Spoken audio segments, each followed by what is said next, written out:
Hello, my name is Cal Moloney from Richmond, Virginia, and I'm an anarchist. I'm Matt Battaglioli. I'm from Richmond, Virginia, and I am also an anarchist. And today we bring to you the news from Underground. This time covering a story that we found on Salon, in which Why You're Wrong About Communism, 7 Huge Misconceptions About It and Capitalism, written by Jesse Meyerson. So this is going to be an interesting piece that we're going to kind of take apart and critique and show you all the different numerous ways and how this person even shows more further information about, communism, democracy, socialism, capitalism. The format of the article, by the way, is there's just 7 points and they're all bullet pointed, and then we're just going to go down those and pick out something about each one of them and talk about it a little bit. Yeah. But I guess, before we kind of continue with this, it's best to kind of first define some of these terms and terminology. So how would you define capitalism? Well, I use the word capitalism and free market somewhat synonymously, which is mostly a 20th century and beyond thing. 19th century philosophers, economists would not do that, but now that we have subjective value, we do. So I would just say a system in which the means of production are privately owned, property is respected to its most extensive criteria, and that basically you can make the contracts that you want to make and not the ones you don't want to make. Yeah. So essentially respect for private property and voluntary exchanges. And not so much in terms with communism. They have a lot of listed points on what communism entails. A lot of them as abolition of the family, almost there. You have complete control of transportation, monopoly on roads. You have communication systems, USPS. You have Fed. Yeah, the Fed. They want to have a centralized state bank currency. That's the Fed. They want to have free schools for children. You have your public indoctrination camps. Free, right. Of course, and they also advocate for the abolition of property ownership and land ownership. And there's also taxes in communism, believe it or not. So they call it a graduated income tax. So not that far different from what kind of coexists today in the name of democracy. So when you look at countries, what you're looking at is, a balance between capitalism and socialism. Today we don't have a capitalist system. It's not a capitalist economy. It's a free market. No, it's a state-controlled economy. It's a state-controlled market. There's some pieces of capitalism in some respect, but that's in the individual aspect of it. Government in itself doesn't respect private property. You look at eminent domain as an example of that. You look at the war on drugs as an example in which they don't even have respect for you as owning your own body. Before we kind of continue these points, it's kind of important to kind of understand that we don't live in a capitalistic society. We live in a state-controlled society, a mafia-controlled, sociopathic-controlled society, under which it's the gun pointed at everyone else that makes the rules. We're going to go enumerate down the list, and so stay with us. So the first point: only communist economics rely on state violence. In capitalism, competing ownership claims are settled by the state's willingness to use violence to exclude all but one claimant. If I lay claim to one of David Cush's mansions, libertarian that he is, he's going to rely on big government and its guns to set me right. He owns that mansion because the state says he does and threatens to imprison anyone who disagrees. Where there isn't a state, whoever has the most violent power determines who gets the stuff. Be that a warlord, a knight, the mafia, or a gang of cowboys in the Wild West. Either by vigilantes or the state, property rights rely on violence. First off, especially when you're going to make an example saying, well, these are going to revert back to the Wild Wild West. Like, the Wild West was not that wild. That's a lot of Hollywood propaganda myths that's been circulated for quite some time. Actually, you'll find like most deaths were kind of like 1 or 2 a town per year max. It wasn't as violent and crazy as people have seen. Because if you kill a store clerk owner who has all the contacts and networks and who has amassed that kind of, system on his own, good luck finding another barber. Good luck finding a store clerk. Good luck finding a saloon owner in the middle of nowhere. These people provide very valuable assets, very valuable commodities for these people who kind of value them as such. And Cal, is this your tablet? Yes, it's my tablet. Who are you? This tablet, by the way. Yeah. Who are you aggressing against to own it? Right? Yeah. I'm constantly in aggression with everyone here. My neighbors, you. Yeah. You can at any time you can test the legitimacy of any claim. I mean, if the argument is, well, there is violence being used to maintain this property, go and find a single person who will say that they are being violently aggressed against for the sake of somebody maintaining ownership of their tablet. or even their house, or even their beach house they aren't actually living in at the time. Right. You know, nobody actually is going to say that. Oh, yes, I'm being aggressed against. So that's completely legitimate. You know? Right. There's no factual evidence to show that I've ever used violence to obtain any of these materials from my property. I'm not using violence to claim self-ownership of my body. Right, and of course, when you look at a lot of the words that a lot of these Marxists use, socialists, all alike, they're very vague, and they like to encompass everything as violence. They like to say all property is violence, and they find it difficult to kind of press them to give you a real definition that can kind of preclude and exclude areas that what is not violence, right? So I like to define violence as placing a person in an involuntary position without their consent or choice, right? I.e., all violations of self-ownership, all violations of property rights, murder, rape, theft, assault, right? This is the initiation of aggression, initiation of that force. When they're talking about me owning my tablet, that is protected by violence is not. Yes, if someone were to take it without my consent or choice, I will act accordingly in defense as I would anyone who lays a hand on me without my consent or choice. Right? I'm acting in self-defense from that initiation. So, I mean, if your argument is that maintaining property relies on violence, then I guess so you're aggressing violently against people to stay alive. Right. Yeah. That's by extension. That's legitimately true. Right. It's the self-defense aspect of it. You're not initiating it; they are initiating. You're enacting as a resistant from that initiation of force, and that's not violence. That's resistance. That's protection. Yeah. So you always kind of want to point these things out when you're talking to these communists, to these socialists. They like to make things very vague, like and zeitgeist, structural violence and all this stuff. And so, but we can probably go over that another time. With structural violence. But yeah, so the thing with government, so they'll say that government makes these kinds, again, in the Wild West, they had a lot of agencies that had accordance places where you can kind of make your claim on these lands, and there's all voluntary, it's all consensual, and there's a lot of different places that people have had access to these stations to do this for. So the state at the time was not the only agency there. Actually, they try to make every effort to kick out the state every time they try to encroach into those territories. But of course, the monopoly on violence that the government has, all the guns and the military and the trained sociopaths eventually overcame and took over the Wild West area. So the next point. Yeah, next, our number 2. Capitalist economies are based on free exchange, so they're arguing this is a myth. Okay.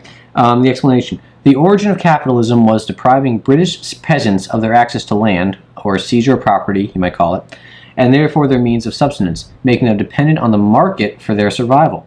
Once propertyless, they are forced to flock to the dreck, drink, and disease of slum-ridden cities and sell the only thing they had, their capacity to use their brains and muscles to work or die. Just like them, the vast majority of people today are deprived of access to the resources we need to flourish, though they exist in abundant quantities, so as to force us to work for a boss who is trying to get rich by paying us less and working us harder. First point I want to make is at the end of that. Yes, it's true, all bosses, managers, business owners, whatever, always want to pay the least for the most. But at the same time, the employee who's agreeing to that contract wants to work the least and get paid the most. Exactly, yeah. So, it's that transaction, that value exchange would have come. Right. Wouldn't arise. Right. So, and also managers and business owners are also consumers. So they like to sometimes separate that your consumers and the producer. What are they going to do with their money? They have to consume it somehow as well. That's right. So, but in any time an agreement happens, there is a net gain. Yeah. Because everyone perceives that they are benefiting from it. Right. Value exchange for value. Next, in the beginning of this, I'll say again, the origin of capitalism was depriving British citizens of their access to land or seizure of property. What it does not say is who was doing it. Right. Yeah. And that's going to go to our main point here, which is, of course, the underlying factor, which is, of course, the state. Right. Yeah.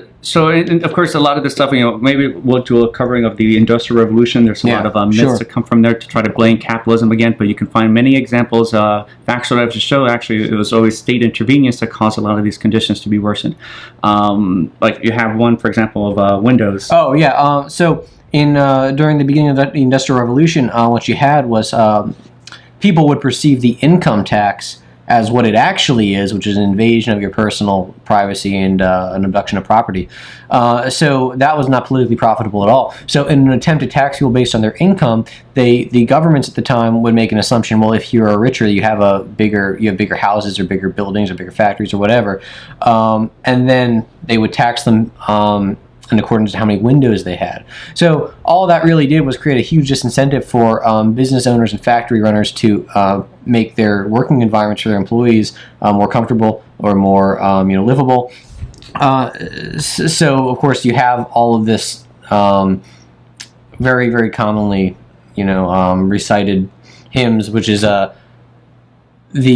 the factories from the 1800s during the Industrial Revolution were very impossible to work in. The conditions were horrible and it was stuffy and disgusting. But the reason for that is not because business owners are just greedy. There's a big incentive the businesses have to keep their working environments comfortable, and that is because their employees are naturally going to be more productive in those environments versus the ones that they were actually in. But that was actually countered by the disincentive created by the government through the window tax. Right. Yeah. The more windows you have, the more taxes you have to pay. Yeah. So what are you going to do in that situation? Of course. Right. So point number 3, communism killed 110 million people for resisting disposition. And this is interesting. This is trying to appeal to emotions. Or, for example, for one thing, a large number of the people killed under the Soviet communism weren't the kulaks. Everyone pretends to care about themselves, communists. Stalin and his paranoid cruelty not only had Russian revolution leaders assassinated and executed, but indeed exterminated entire communist parties. These parties weren't interested in having their property collectivized. They were committed to collectivizing property. It's also worth remembering that the Soviets had to fight a revolutionary war against, amongst other, the U.S., which, as the American Revolution is enough to show, doesn't mainly consist of group hugs. They also faced and heroically defeated the Nazis, who were not an ocean away, but right on their doorstep.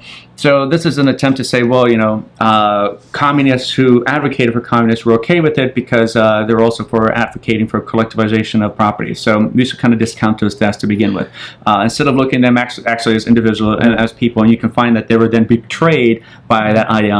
Right? Yeah, so Leon Trotsky was a communist, but he was still a person. So this idea that saying that it's a misconception that it killed 110 million people, give or take, that's not a misconception just because the people that were killed largely were communists themselves. Right. So, well, there are communists, so you can kind of discount them and say, well, the numbers are a lot smaller than that. Well, we look at the point of view that regardless of what you want to call your sociopathic dictatorship government, the United States itself has murdered over 20 million people since the end of World War II. So you can count the number of escalating deaths, also 1.5 Iraqis. That's what happens with statism. That's what happens with any kind of government. So, I mean, the individual is correct in pointing out the United States has also murdered. Yeah, but in the way that he's trying to kind of sugarcoat the number of deaths under communism, tens of millions have died under Mao, the Great Famine, for example. Same thing with Stalin, same thing with Hitler. And you'll find every single government out there that continues to have a long history of cruelty disposing their own, civilian population. In the case of the United States, now there can be such a thing as certain parts of the country, the economists can be socialist versus capitalist. The military is completely socialist. Yeah. So that's what's killing people. It's not, right.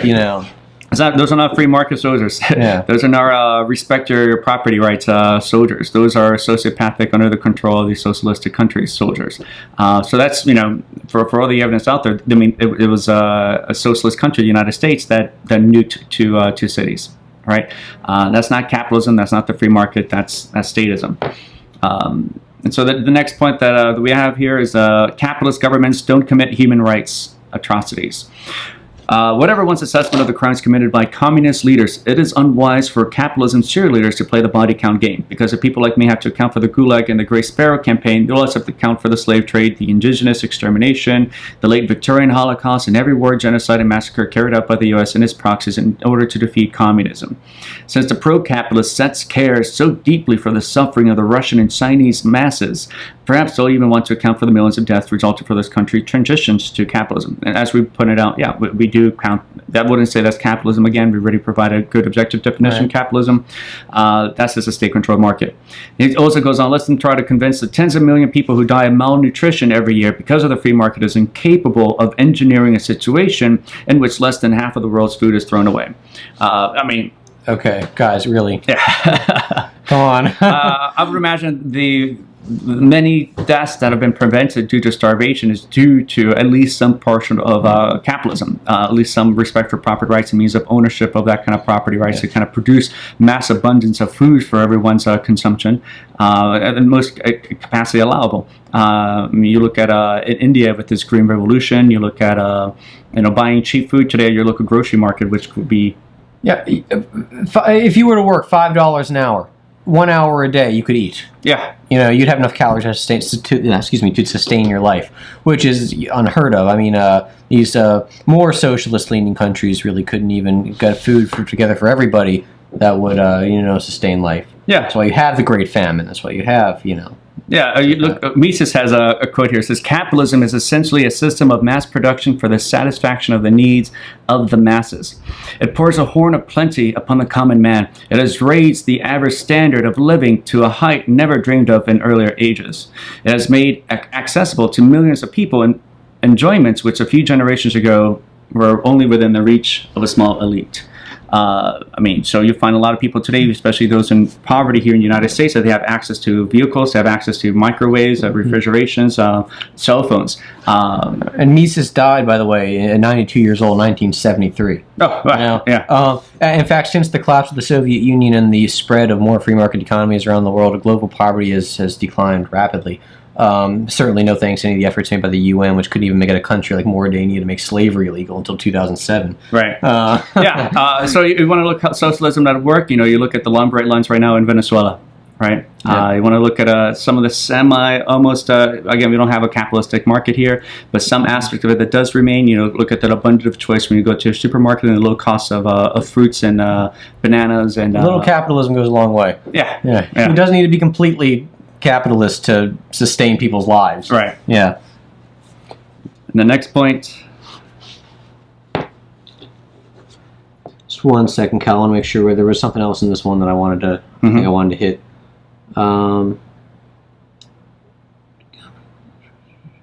I think you might have mentioned that in the beginning. I just wanted to point out that the part of the United States government, I would say capitalist government, as is in the title, capitalist governments don't commit human rights atrocities. Capitalist government's almost an oxymoron. Yeah. It is. There's no such thing. Like, for example, when you look into, if you study economics or have any of these textbooks at your local colleges, and they'll try to say, well, this is a free market policy. No, there's nothing free market about it. It's always state controlled. A free market is completely free. You have completely free voluntary exchanges. There's no extortion. There's no taxes, no imports, no tariffs. There's no stranger middleman dressed as a bureaucrat trying to get in the middle of that exchange and threatening you because you're not giving up a portion of your profits to them. That's government. That's a state controlled market. All right.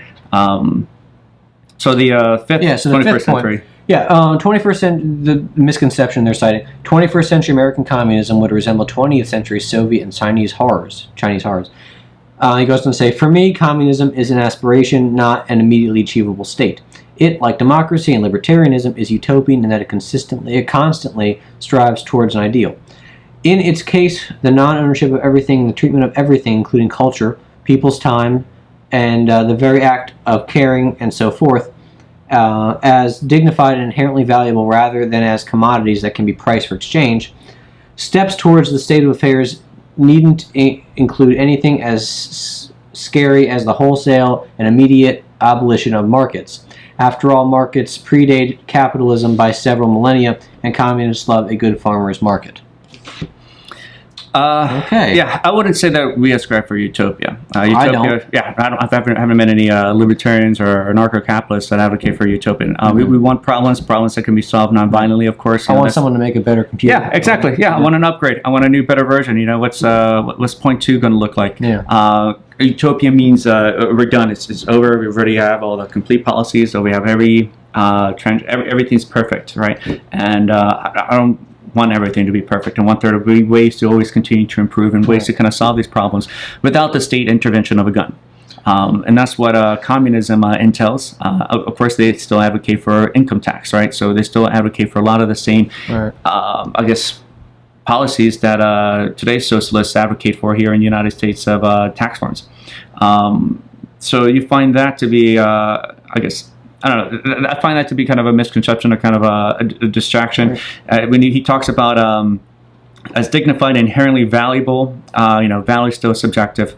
These trying to place an inherent value, it's not something that it goes against value subjective. The value is subjective. It goes against that. It's not. No commodity has an inherent value.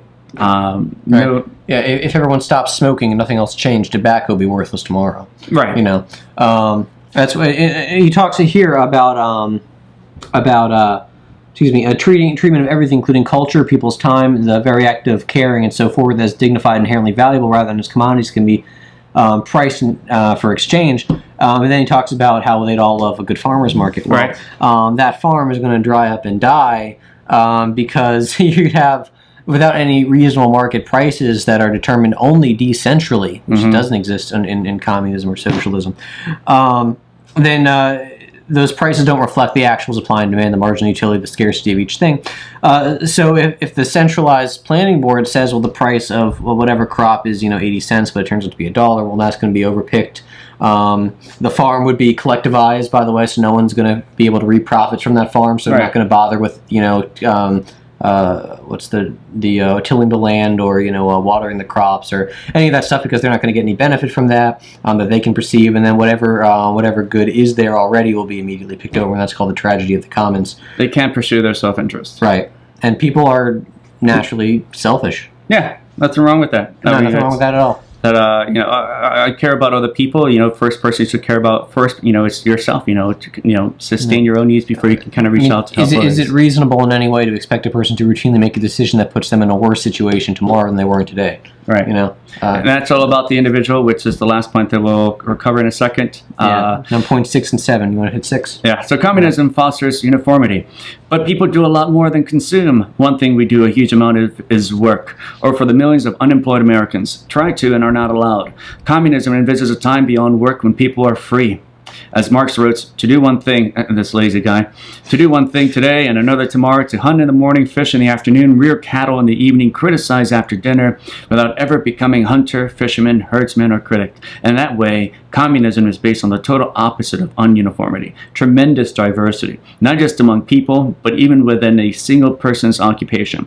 And of course, if we want to talk about unemployed Americans, you could look at the national centralized banking system that communism advocates for, like the Fed, that depreciates the currency. That causes unemployment. That causes a lot of people to find within their small budget to begin with to save, to build up, capital to kind of escape that kind of poverty. You find a lot of government intervention that prevents a lot of people from escaping those tragedies, like permits and licenses that restrict support from competing, government lobbying policies that allows higher businesses to discriminate and outcompete lower ones. So all this stuff is a system, is a sick, festering disease from statism that's causing a lot of impoverished Americans and causes a lot of this, unemployed, as they would call it. Yeah, and under a capitalist system, let's say, I'm not going to call this a completely free market, but it's comparatively a free market. You'll have a full-time worker about 40 hours a week. That's less than half the week. So so I go to work. I work part-time. I work about 20 hours a week, and I sell musical instruments.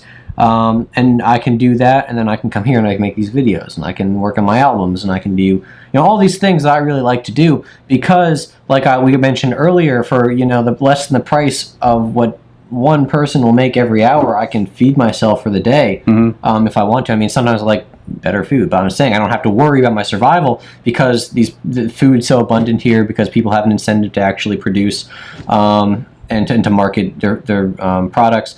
I don't have to worry about those things. I don't have to work as hard, so I have some leisure time. I have some time to do different things. So that this idea that that communism doesn't foster uniformity and capitalism will, as they're going to point out in the 7th topic, which I'm going to hit in just a second, is completely ridiculous, because it is the fact that I don't have to work so many hours doing the same thing over and over again that makes it so that I can have a different interest and enjoy different aspects of life that I wouldn't. That's why you're not a farmer. That's why I'm not a farmer. Before the 1900s, it was like less than 1% of people were not farming to make money. Yeah. But those people found better jobs eventually, and so did phone operators. And eventually, if robot's going to take my job, and I'll have to find a better job. Yeah. It pushes you out to find and explore different areas. Yeah, I mean, so I don't have to do crappy work like go work on a farm for 16 hours a day. Right. I can go work in a completely air-conditioned building selling instruments for 6 hours a day, and have a higher standard of living, and then go do other things for the rest of my time. Now, it is true that sometimes the division of labor does have a person for those time while they're at work doing one pretty monotonous task, but to the extent in which that's all they'll do for their whole life, that's pretty ridiculous. Yeah. And I guess point number 7, sort of recapping that a little bit. Right. Well, there's in terms of individuality, I would say a free market kind of caters to that because there's a niche market for anything imaginable out there, and there's a market for anything you can imagine or think about. You look at niches and markets for toys, niches and markets for movies. A lot of the stuff that prevents the individuality, that strangles and suffocates, that is intellectual property. So intellectual property in itself is what kind of prevents a lot of this, unique creativity to come out and to be as prosperous and as abundant. So of course the author here is making the statement that capitalism restricts that. No, it's called the state-controlled market that restricts that. It's the monopoly on patterns, on trademarks, on copyrights, on patents that are preventing this rich abundance of other new materials and new abundance of, not the stale commercialized versions that you see today that prevents competition from, small competition. Again, that's lobbying for state control. Lobbying for politics. Right.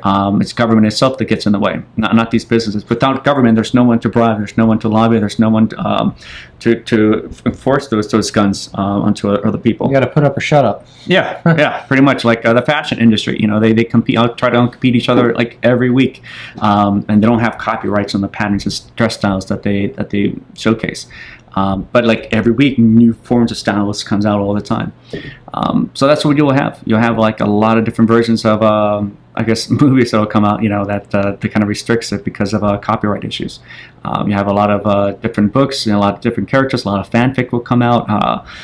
You look at Tesla again, releasing other panels because they want to see a huge market competition of electric vehicles. All right, so at least they're ahead of the game, and they understand, the tragedy that comes with that, and they see the incentive in that kind of competition. It's like when restaurants sing the happy birthday song to somebody, they have to all have their own version because they don't have to pay a royalty or anything. Right? Yeah. You can't use your own vocal cords and produce vibrations in the air. So you're not robbing anyone of any property, and then that sounds more. It is socialistic. Yeah, extremely. Yeah, and kind of matches this communist ideal as well. So with that, save capitalism, liberate the free market, and end this socialist nightmare. I'm Cal Moloney. Matt Battaglioli. See you guys at Victory Party. Take good care.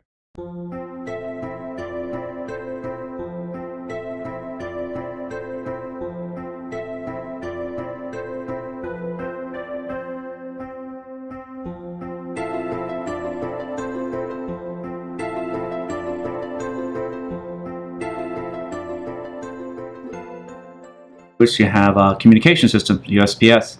You have Fed. Yeah, the Fed. They want to have a centralized state bank currency. That's the Fed. They want to have free schools for children. You have your public indoctrination camps. Free, right? Of course, and they also advocate for the abolition of property ownership and land ownership. And there's also taxes in communism, believe it or not. So they call it a graduated income tax. So not that far different from what kind of exists today in the name of democracy. So when you look at countries, what you're looking at is, a balance between capitalism and socialism. Today we don't have a capitalist system. It's not a capitalist economy. It's a free market. No, it's a state-controlled economy. It's a state-controlled market. There's some pieces of capitalism in some respect, but that's in the individual. He does and threatens to imprison anyone who disagrees. Where there isn't a state, whoever has the most violent power determines who gets the stuff. Be that a warlord, a knight, the mafia, or a gang of cowboys in the Wild West, either by vigilantes or the state. Property rights rely on violence. First off, especially when you're going to make an example saying, well, these are going to revert back to the Wild Wild West. Like, the Wild West was not that wild. That's a lot of Hollywood propaganda myths that's been circulated for quite some time. Actually, you'll find most deaths were kind of like 1 or 2 a town per year max. It wasn't as violent and crazy as people have seen. Because if you kill a store clerk owner who has all the contacts and networks and who has amassed that kind of, system on his own, good luck finding another barber. Good luck finding a store clerk. Good luck finding a saloon owner in the middle of nowhere. These people provide.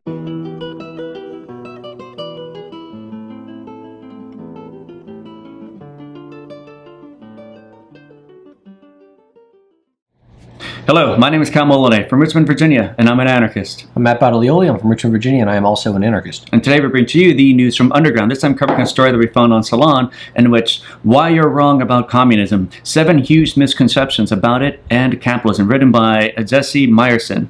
So this is going to be an interesting piece that we're going to kind of take apart and critique and show you all the different numerous ways and how this person even shows more further information about, I guess, communism, democracy, socialism, capitalism. The format of the article, by the way, is there's just 7 points and they're all bullet pointed, and then we're just going to go down those and pick out something about each one of them and talk about it a little bit. Yeah. But I guess, before we kind of continue with this, basic aspect of it, government in itself doesn't respect private property. You look at eminent domain as an example of that. You look at, the war on drugs as an example in which they don't even have respect for you as owning your own body. Before we kind of continue these points, it's kind of important to kind of understand that we don't live in a capitalistic society. We live in a state-controlled society, a mafia-controlled, sociopathic-controlled society, under which it's the gun pointed at everyone else that makes the rules. We're going to go enumerate down the list, and so stay with us. So the first point: only communist economics rely on state violence. In capitalism, competing ownership claims are settled by the state's willingness to use violence to exclude all but one claimant. If I lay claim to one of David Cush's mansions, libertarian that he is, he's going to rely on big government and its guns to set me right. He owns that mansion because the state says. I'm going to first define some of these terms and terminology. So how would you define capitalism? Well, I use the word capitalism and free market somewhat synonymously, which is mostly a 20th century and beyond thing. 19th century philosophers, economists would not do that, but now that we have subjective value, we do. So I would just say a system in which the means of production are privately owned, property is respected to its most extensive criteria, and that basically you can make the contracts that you want to make and not the ones you don't want to make. Yeah. So essentially respect for private property and voluntary exchanges. And not so much in terms with communism. They have a lot of listed points on what communism entails. A lot of them as abolition of the family, almost there. You have complete control of transportation, monopoly on roads.